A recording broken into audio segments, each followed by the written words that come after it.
নির্বাচন কমিশন যদি মনে করে যে এই প্রার্থীর আচরণ বিধিমালা লঙ্ঘিত হয়েছে, নির্বাচন কমিশন মনে করলে তদন্ত করাতে পারে। ইলেকট্রাল ইনকোয়ারি কমিটি রয়েছে, তদন্ত করতে পারবে, অন্য কোনোভাবে তদন্ত করতে পারেন।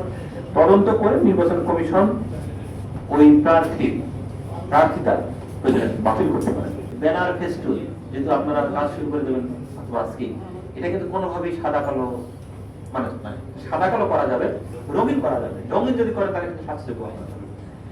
সেক্ষেত্রে যে কোনো বিধি যদি আপনি লঙ্ঘন করেন 6 মাসের কারাদণ্ড অথবা 1.5 লক্ষ টাকা 1,50,000 টাকা জরিমানা অথবা উভয় হতে পারে, জেল অথবা জরিমানা অথবা দুইটাই, জেল প্লাস জরিমানা হতে পারে। রাজনৈতিক দলের ক্ষেত্রে 1 লক্ষ টাকা।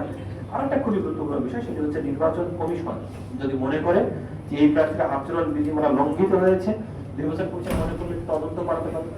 ইলেকট্রাল ইনকোয়ারি কমিটি রয়েছে, তদন্ত করতে পারবে, অন্য কোনোভাবে তদন্ত করতে পারেন। তদন্ত করে নির্বাচন কমিশন ওই প্রার্থিতা বাতিল করতে পারে। কোন শিক্ষা প্রতিষ্ঠানের শিক্ষক বা কর্মকর্তা কর্মচারীকে আপনার নির্বাচনী প্রচারণা ব্যবহার করা যাবে না। এখানে শিক্ষা মানে শিক্ষক বা যেটা বলা হয়েছে শিক্ষা প্রতিষ্ঠান, এটা কিন্তু বলা হয়নি সরকারি বেসরকারি প্রাইভেট কিছু বলা নেই। শিক্ষা প্রতিষ্ঠান যদি হয় আপনি তাকে আপনার প্রচারণায় আপনি কাজে লাগাতে পারবেন না। তারপর যেসব সরকারি স্থানে থাকা যায়, রাত্রি যাপন করা যেমন সার্কিট হাউস বা সরকারি যে ডাকবাংলো, প্রচারের স্থানে সে ব্যবহার করা যাবে না।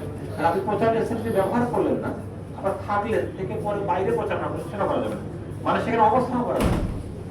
আবার সরকারি কার্যালয়, সরকারি কোন অফিস আপনি প্রচারের স্থান হিসেবে ব্যবহার পাবেন না। কোন শিক্ষা প্রতিষ্ঠানে প্রচারণা করা যাবে না এবং ধর্মীয় উপস্থাপনা ইত্যাদি ইত্যাদি প্রচারণা করা যাবে না। এবারে নির্বাচনী ব্যয় সংক্রান্ত কয়েকটা বিষয়। প্রথম কথা হচ্ছে নির্বাচনী ব্যয় হচ্ছে 25 লক্ষ টাকা অথবা ভোটার প্রতি 10 টাকা, যাহা অধিক হয়। তাহলে আপনার ভোটার 2 লাখ আছে, তাহলে আপনি 20 লাখ খরচ করতে পারবেন, মানে 25 লাখ খরচ করতে পারবেন। এটা 20 লাখ হলেও 25 টাকা। তো আপনার ভোটার যদি 4 লক্ষ হচ্ছে, তাহলে তো আপনার 40 লাখ পর্যন্ত আপনি খরচ করতে পারবেন। এটা এর মধ্যে করতেই হবে কত পর্যন্ত, মানে সীমা, ঠিক আছে, সর্বোচ্চ অত করতে পারবেন। আর একটা বিষয় তথ্যটা নতুন ইনক্লুড হয়েছে, আপনি কোনো ব্যয় আপনি তো সাবমিট করতে হবে পরবর্তীতে যে আপনি কি ব্যয় করলেন।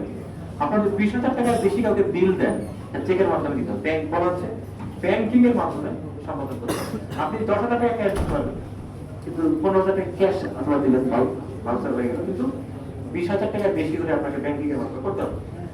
আর কয়েকটা বিষয় রয়েছে যে আপনি গোলযোগ বা উশৃঙ্খল আচরণ দ্বারা কারো শান্তি বিনষ্ট করা যাবে না, কোন নাগরিকের সম্পত্তি ক্ষতি করা যাবে না। সম্পত্তি বলতে আমার কাছে মোবাইলটা আছে, এই মোবাইলটা আমার আমি প্রচারণা চালাতে গিয়ে কোনো কারণে আমার মোবাইলের ক্ষতি করবে, দেখো স্থাবর হোক আর অস্থাবর হোক, কোনো সম্পত্তির ক্ষতি করা যাবে।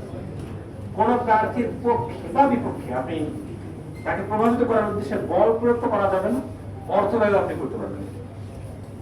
এতক্ষণ যা বলা হলো সেটা হচ্ছে আচরণ বিধিমালায় কি রয়েছে, এটা আমি তুলে ধরলাম।